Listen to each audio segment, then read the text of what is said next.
E aí, então, convidamos a senhora para essa entrevista e agradecemos imensamente a disponibilidade e todos os, né, as intercorrências que aconteceram aí de gravação e tal, por estar, por estar disponível aqui para a gente, né? E nos auxiliando na construção de mais esse aprendizado, mais esse pilar. E eu vou começar com a primeira pergunta, que é como tu definiria a psicologia positiva? Estão me escutando bem? Sim. Então, bom dia a todos, bom dia, boa tarde, boa noite, né? Que a disciplina é da noite. Eu sou a Cristina Maciel Macen, sou psicóloga, só vou me apresentar, Renata, para fazer uma introduçãozinha, né?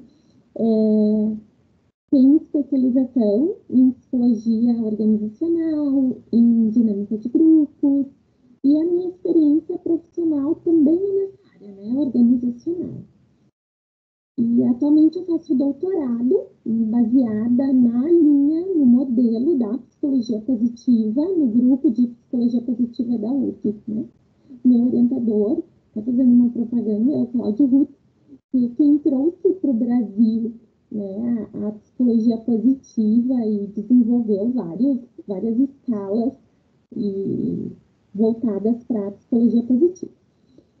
Bem, a psicologia positiva ela é bem recente, assim, né? Se a gente for comparar outras teorias, ela foi apresentada à academia em 2000, quando Seligman e Csikszentmihalyi apresentaram o artigo Psicologia Positiva, uma introdução, na qual eles defendiam que até o momento a psicologia olhava muito o patológico do indivíduo. E neste artigo eles propõem que se possa olhar também para os pontos fortes, para os pontos positivos, e que estes são determinantes no bem-estar, na saúde mental, né, do sujeito. Então, eles não menosprezaram o patológico, não. Eles só sugeriram este olhar a mais, que a gente pudesse identificar os pontos fortes, porque isso também faz parte da saúde mental dos indivíduos.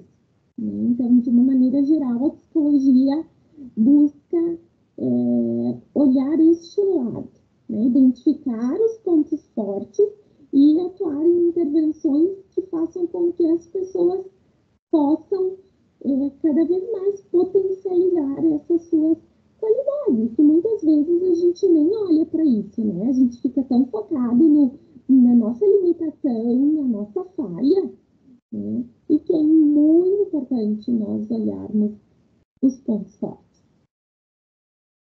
Joia. E no dia a dia, Cris, como é que é aplicado as técnicas da psicologia positiva? Bem, a gente geralmente faz uso de alguns construtos que são importantes, né? Quais são esses construtos, então?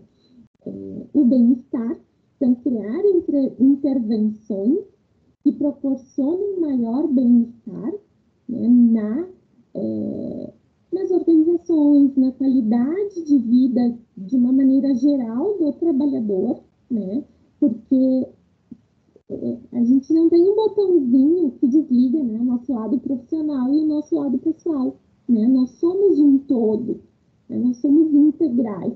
A gente vai para o trabalho e claro que a gente vai levar para o trabalho questões pessoais, questões familiares, questões estudantis que estão ali mexendo conosco. E isso vai interferir no trabalho. Da mesma forma que a gente leva o trabalho para casa, leva o trabalho para a faculdade, né? E isso vai interferir.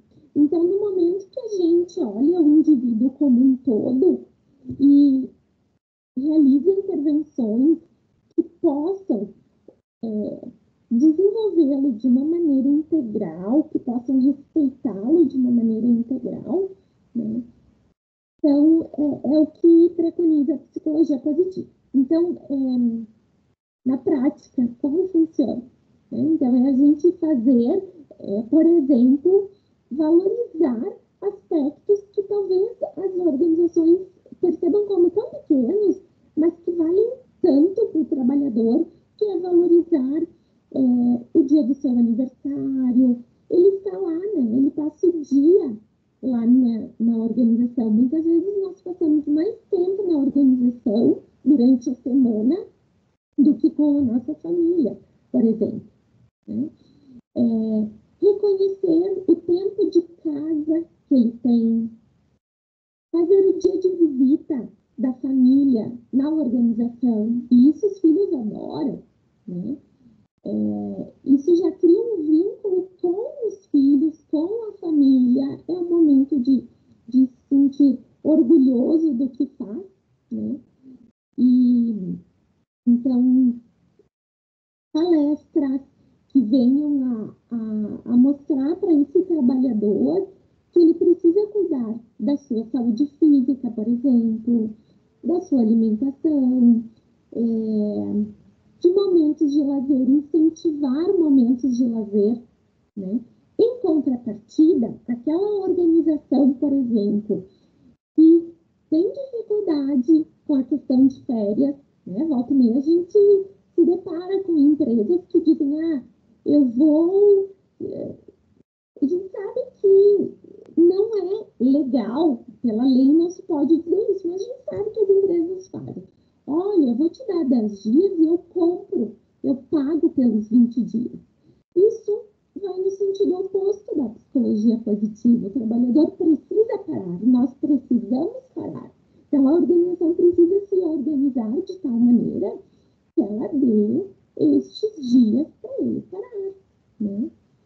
Então, é isso, assim, a gente cuidar deste trabalhador, cuidar da saúde física, mental dele e cuidar para não incentivar processos de adoecimento, né?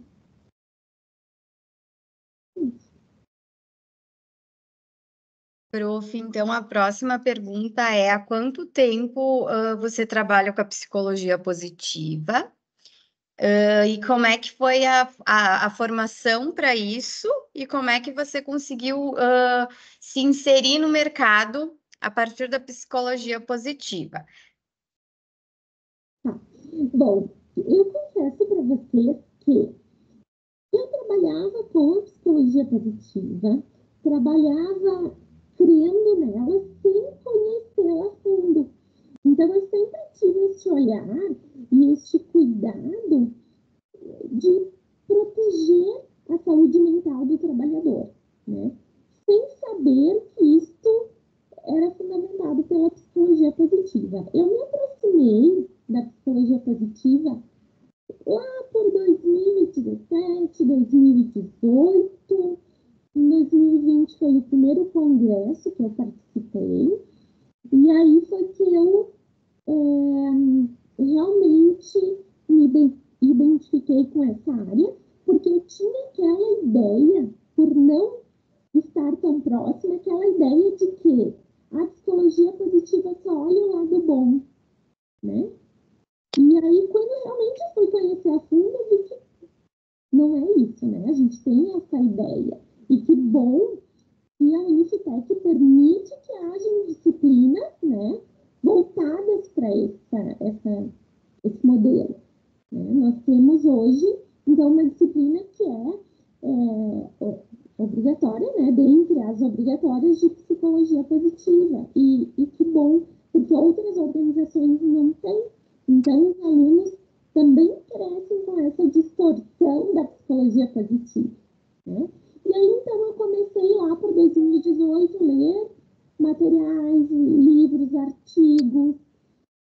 E aí eu vi que, bom, é isso que eu faço, mas sem o devido, vamos dizer, embasamento científico. E aí fez uma diferença bastante grande de saber que existe, sim, uma maneira da gente, uma maneira cientificamente, né, comprovada, da gente poder intervir com esse olhar positivo, né? Hoje, então, eu tenho diversos livros que eu já li, participei de capítulo de livro também voltado para psicologia positiva nas organizações e faço parte, então, do grupo de pesquisa da URG de psicologia positiva, né? A psicologia positiva ainda está engatinhando, né? Ela, como eu comentei antes, foi apresentada no ano de 2000, então ela ainda é muito recente, o que é bacana, assim, porque a gente está participando da história dela, né? E aprendendo juntos, né? Ainda estou engatinhando também, né? A próxima pergunta, prof, é como é que a prática do perdão e da compaixão podem promover a cura emocional e o bem-estar psicológico? Nossa, grupo, isso é bastante complexo, né? Porque a gente tem uma dificuldade muito grande de perdoar, de se colocar no lugar do outro para realmente sentir a compaixão. Infelizmente, a gente vive muito voltado para nós, para o nosso autodesenvolvimento de uma maneira mais competitiva e cooperativa. Seria tão mais fácil a gente se auxiliar do que competir, né? Então, nós precisamos fazer uma mudança de perspectiva primeiro, uma mudança interna de perspectiva. E pensar assim, o que a gente tem muito a aprender, que a gente tem muito a trocar, escutar do outro, e que a gente não está 100% certo em tudo que a gente faz, né? A gente sempre tem algo a mais para evoluir. E quando a gente percebe isso, nós damos a chance para nós mesmos, né, de nos perdoar. Em primeiro lugar, né, nos perdoar pelas falhas, reconhecer que nós temos nossas limitações, mas isso não significa se acomodar. Não, a gente reconhece, olha, bom, o que eu preciso melhorar, né? O que eu posso melhorar? E quando eu começo a olhar para mim e agir dessa maneira, eu vou, vamos dizer assim, tirando, né? Vou aliviando as minhas defesas, né? Porque a gente usa essa questão de até mesmo, eu sei tudo para a gente se proteger, para a gente se defender, né? E que muitas vezes isso acaba afastando o outro, né? E então, por uma defesa, por uma proteção da gente, a gente acaba excluindo, né? Excluindo o outro e se excluindo, atacando. Então, no momento que a gente reconhece as nossas emoções, reconhece os nossos pontos fortes e os nossos pontos fracos, a gente vai poder ser mais autêntico, que é um dos conceitos da psicologia positiva, né? E sendo autêntico, a gente pode ter mais chance de buscar o bem-estar, que é outro construto da psicologia positiva. E aí, sim, poder ser quem nós somos de verdade, ou quem nós gostaríamos de ser, e dessa maneira a gente permite se perdoar. E quando a gente pratica na gente esses conceitos, aí é que a gente consegue praticar nos outros. É muito fácil eu dizer assim, fulano, me perdoa pelo que eu te fiz. Mas eu me perdoo? Às vezes a gente não se perdoa, né? Então, se permitam se perdoar. Sejam bondosos com você. Não sejam tão rígidos com você. Eu. Não, pode continuar. Eu achei que. Não, eu achei interessante isso de ser bondoso consigo mesmo, porque tem um filósofo, né? Um filósofo brasileiro, ele diz, o Clóvis de Barros Filhos, ele diz bem assim, né? Que existem dois você. Existe você e a consciência de si mesmo. Tu tem de si mesmo. Então, né, tu olha no espelho, né? Tu se, lá tem você acha um gordinho, aí tem duas pessoas, o gordinho e a percepção, e a sua própria percepção, sabe? E daí acaba que ambos os lados se conflitam, porque acaba culpando o outro, é aquele negócio que tu vai ter que se aturar a vida inteira. Então, se tu vai ter que se aturar a vida inteira, por que tu não ser o seu espectador mais fiel, sabe? O seu maior fã.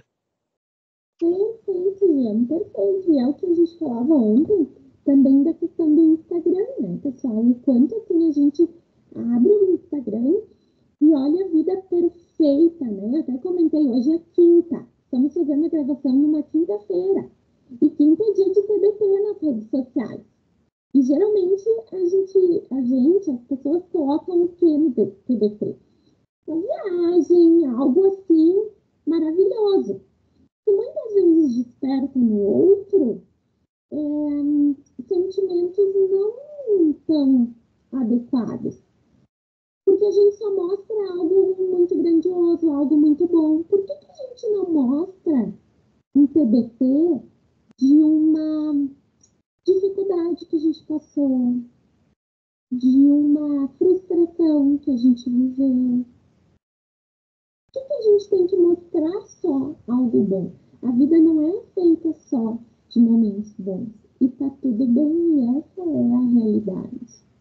Né? Então, que a gente possa também colocar no Instagram questões que agreguem, que acrescentem não só momentos bons nossos. É muito bom compartilhar momentos bons. A gente pode compartilhar, deve compartilhar, mas a gente também pode compartilhar o que pode nos auxiliar para o nosso desenvolvimento e o que pode auxiliar no desenvolvimento das pessoas. Né? É bastante complexo isso, mas é possível. Tá? Então, realmente, assim, bom, vou usar o exemplo que o Jean trouxe, eu me olho no espelho e me acho gordinha. Mas não, por que eu quero? Então eu resolvo que eu quero emagrecer. Mas por que eu quero emagrecer? Porque eu acho que eu preciso ter melhor qualidade na alimentação e um melhor cuidado no meu corpo, ou porque eu vejo todo mundo postando no Instagram que está magrinho. Eu tô bem comigo mesma, do jeito que eu sou, é isso que causa bem-estar, é isso que importa, né, pessoal? Não perseguir algo que os outros determinam que deva ser. Não estou dizendo que a gente tem que ser gordinho, porque daí o pessoal vai dizer assim, mas então ela está incentivando a uma má alimentação. Não, é que a gente possa se aceitar como é. Eu tenho uma alimentação adequada, eu pratico exercício, mas o meu metabolismo não funciona da mesma maneira que a minha amiga que está bem magra. Bom, então talvez no momento que eu for me curtir um pouco mais do jeito que eu sou, o meu metabolismo vai funcionar um pouco melhor, entende? É que está tudo relacionado, tudo uma cadeia, né? Inclusive, eu queria dizer um negócio aqui que era para eu coordenar a entrevista, né? Eu só fui perceber agora há pouco que meu microfone o tempo inteiro estava mutado. O que eu estava tentando falar, Jean? Não, mas acho que para compensar, eu vou fazer a próxima pergunta. Tá? Quais são os efeitos do cultivo das emoções positivas, como a alegria e a esperança na saúde mental das pessoas? Pergunta bastante complexa, né? Porque ela seria tão simples, né? Da gente poder respondê-la, né? No momento que a gente identifica o que faz a gente feliz, a gente proporciona para nós mesmos bem-estar. Mas a gente vive tanto voltado como eu falei antes, para a questão da competição, né, no mercado de trabalho. Eu preciso crescer e profissionalmente, para crescer eu preciso estudar, eu preciso fazer o curso. E quanto eu dedico de tempo para aquilo que eu gosto?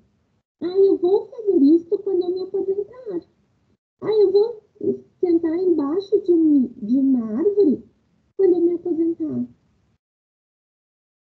Muito bem. Hoje tu vai correr atrás do que tu precisa para crescer, e aí tu acaba tendo, desencadeando um burnout, desencadeando um nível alto de estresse e adoecendo.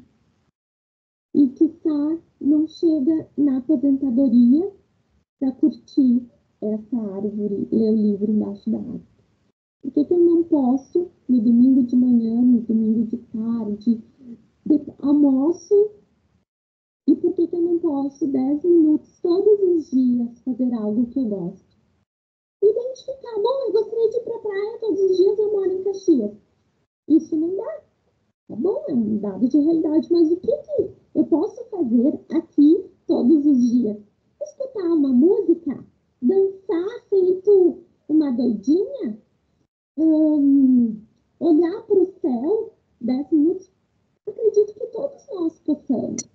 Né? Nós temos um intervalo de almoço, ou de manhã a gente acorda 10 minutos antes para fazer uma oração, ou para olhar o céu, ou para caminhar ao redor da quadra, fazer exercício físico, fazer aquilo que a gente gosta, nos dá a sensação, libera, né, vários neurotransmissores que dão a sensação de prazer, de felicidade, de bem-estar, né? E além da liberação destes neurotransmissores, eu vendo que eu faço coisas para mim, isso vai gerando um bem-estar. Então, façam mais pequenos momentos de prazer para você. Tenha um momento diário de vocês. Vocês façam aquilo que vocês gostam. Nem seja um banho mais demoradinho, ouvindo música, sabe? Identifiquem aquilo que pode gerar prazer todos os dias para você, dentro da realidade que a gente está. Será que eu respondi, Jean? Porque é tão complexa essa questão. Sim, não, eu acho que tu foi bem objetiva, na verdade. Eu acho que tu foi. Eu acho que tu respondeu a dúvida, inclusive. Eu acho que ficou bem explicadinho, bem certinho. E agora a gente vai para a última pergunta, que seria quais são os princípios fundamentais da psicologia positiva e como eles diferem das abordagens tradicionais da psicologia. Bem, eu vou começar pela segunda pergunta para explicar a primeira.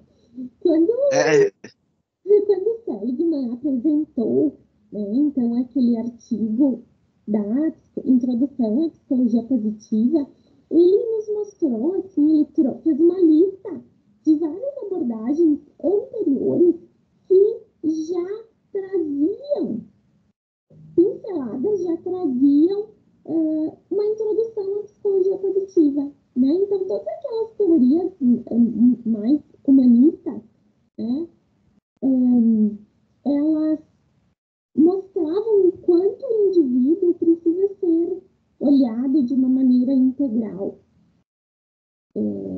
físico, emocional, espiritual. Né? Nós temos uma série de áreas na nossa vida, se elas não andarem bem, a gente vai ficar capenga, né?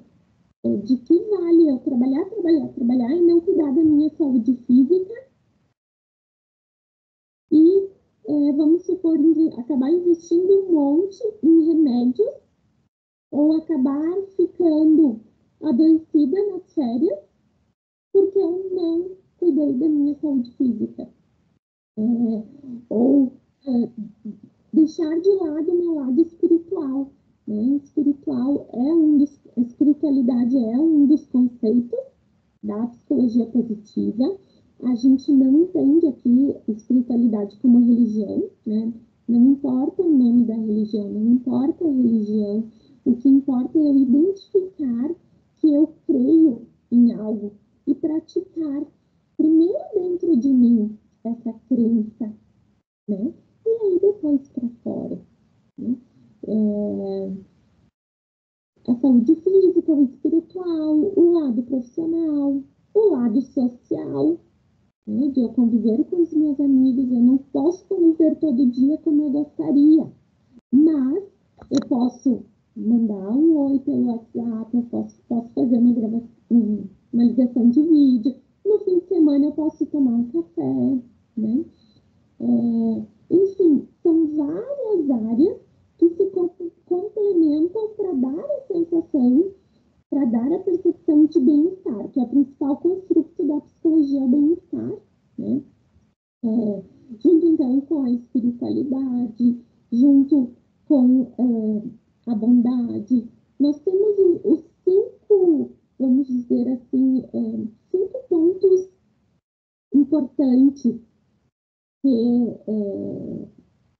que são considerados, que são avaliados, né? E dentro dele uma série de desmembramentos, que são as forças de assinatura, né? Aliás, as forças de caráter, né?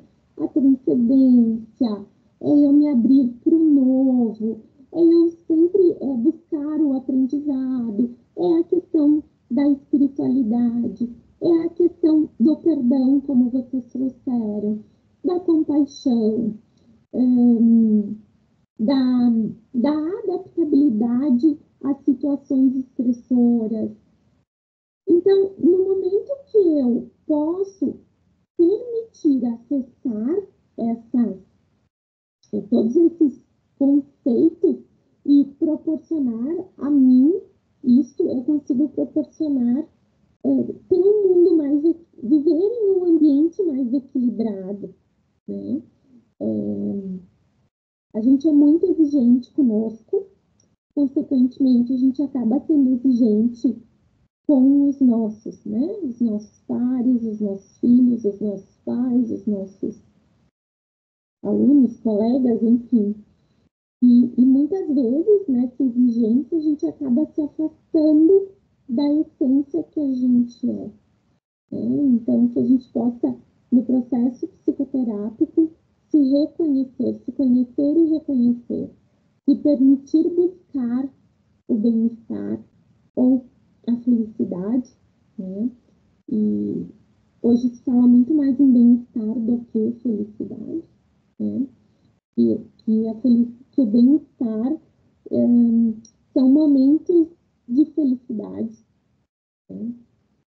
E que a gente pode ter vários momentos durante o dia disso, de bem-estar. E eu acho que seria mais ou menos esses são os principais conceitos, né, da psicologia positiva. E como tu acha, assim, que ela se difere das outras abordagens? Ah, sim, perdão. Então, a psicologia positiva tem modelos de intervenção parecidos, próximos à psicologia comportamental, por exemplo, né? Porque através do comportamento é que a gente vai poder identificar por que a pessoa faz aquilo, o que tem, qual a crença, por exemplo, né, em relação a comportamental, que tem tal ação que a pessoa tem, né? Então, e aí se sugere que a pessoa possa buscar isso. Então, ela é parecida com várias linhas, no sentido de que vamos nos conhecer, vamos buscar a nossa essência e procurar fazer aquilo que nos dá prazer, nos dá bem-estar. Mas ela se diferencia daquelas teorias que buscam muito o patológico,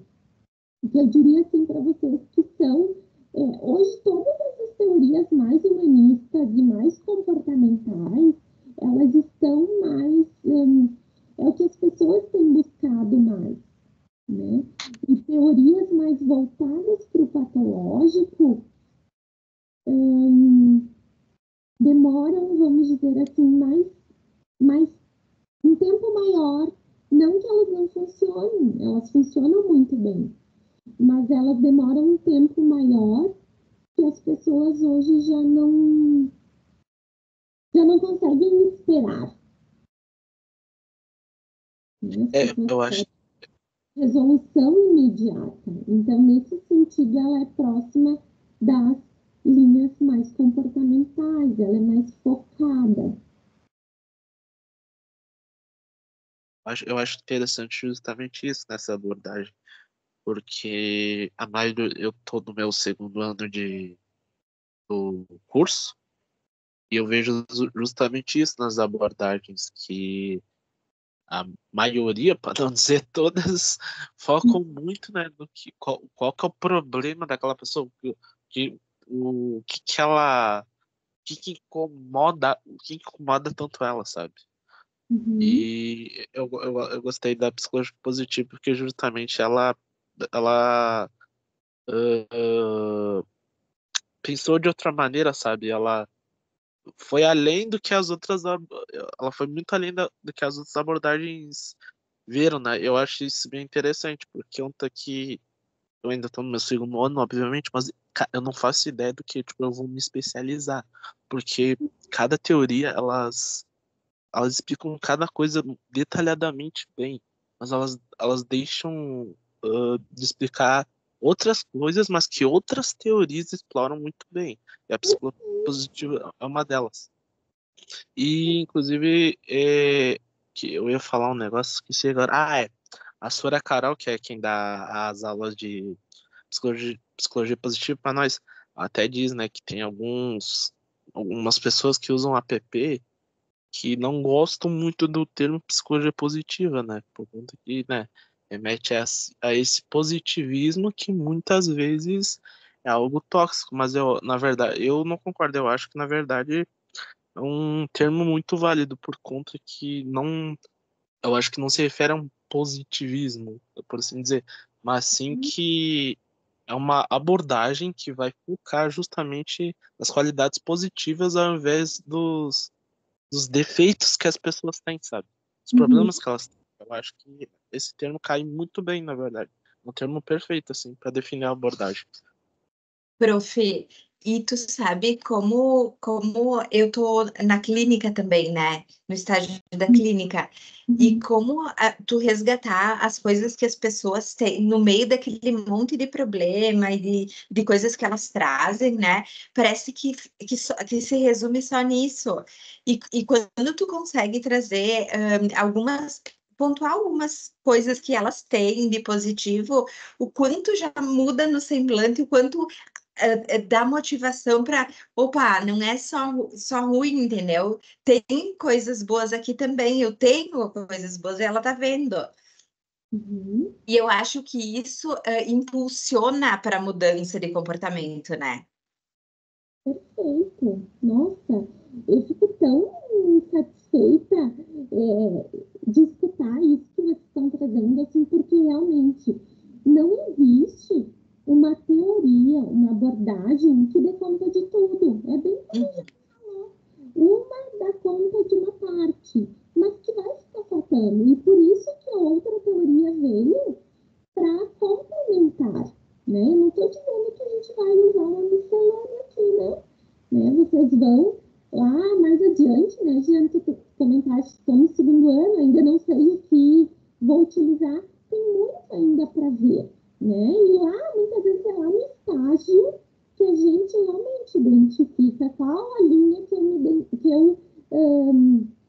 identifico, qual a linha que eu quero me especializar. Porque é isso, a gente tem que se dar conta que não existe a perfeita. Não, a psicologia positiva também não é a linha perfeita. Ao meu entender, ela é muito boa na área organizacional. Em psicoterapia, ela ainda não tem toda a bagagem que exemplo, outras linhas mais, há mais tempo tem, né? Ela ainda está se construindo na questão clínica, né? E eu acho que é bem... Nossa, Renata, tu foste muito feliz quando tu comentaste, assim, que o paciente está no meio daquela confusão, daquele sofrimento, e tu disse assim, nossa, como eu vi que tu te sentiste bem falando sobre tal assunto, olha como tu tem no teu dia a dia um momento bom, muda o semblante da pessoa, né? De ela poder... A gente é tão massacrado no dia a dia, dizendo, tu tem que melhorar isso, tu tem que ser patológico naquilo, e quando alguém diz assim, Cristina, como tu é boa nisso que tu faz? Ai, eu sou boa, eu tenho um aspecto bom. Não, provavelmente eu tenho mais aspectos bons, mas é que a gente não fala disso, né? A gente mais olha o patológico. Então, é isso aí. A gente tem que aprender a lidar com a limitação em todas as áreas, mesmo na linha, na abordagem que a gente for trabalhar, né? Porque eu posso complementar, sim, com uma questão de uma outra linha. Eu tô lendo o livro da Judite, aquele... o TCC para iniciante, sabe? Para TCC na prática, acho que é.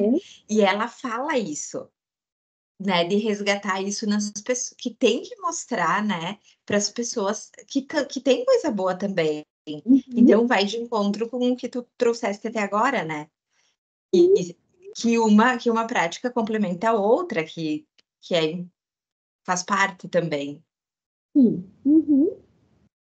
Prof, então, muito obrigada pela tua disponibilidade, por trazer um pouquinho do teu conhecimento para a gente. Eu acho que foi super válido, né? Muito legal, assim, a gente poder ouvir de vocês que já têm uma super caminhada e estudam sobre isso, né? E isso é esperançoso para a gente que estuda, né? Ouvir isso e com propriedade, mas também com tanto amor, né? Com tanto acreditar tanto naquilo, né, que tu tá fazendo e tal. Então, muito obrigada. Desculpe os contratempos iniciais, né? Mas eu ia falar, prof, que para fazer o gancho bem com a questão dos nossos contratempos iniciais, né? Que foram tantas dificuldades, tentamos tantos aplicativos, e a postura da prof veio nos comprovar, né? O que é a psicologia positiva na prática. perfeito. Uhum. Eu agradeço também a oportunidade. Eu sempre falo que quando eu dou aula, ou aqui, esse momento com vocês, é uma troca. Eu não estou passando só uma informação, eu também estou aprendendo com vocês, com aquilo que vocês trazem, questionam, né? E para quem não, né, vai escutar a nossa conversa depois para entender, a gente tentou, né, o grupo tentou fazer a gravação e não conseguiu, e aí tá tudo bem, a gente foi encontrando, buscando alternativa para conseguir fazer a gravação, e aí eu sugeri, não, deixa que eu entro no Teams e faço. E que tá tudo bem, por quê? O que mais a gente vive no dia a dia são entrevistas das mais diversas espécies. E a gente tem que aprender a lidar com esses imprevistos e encontrar uma saída.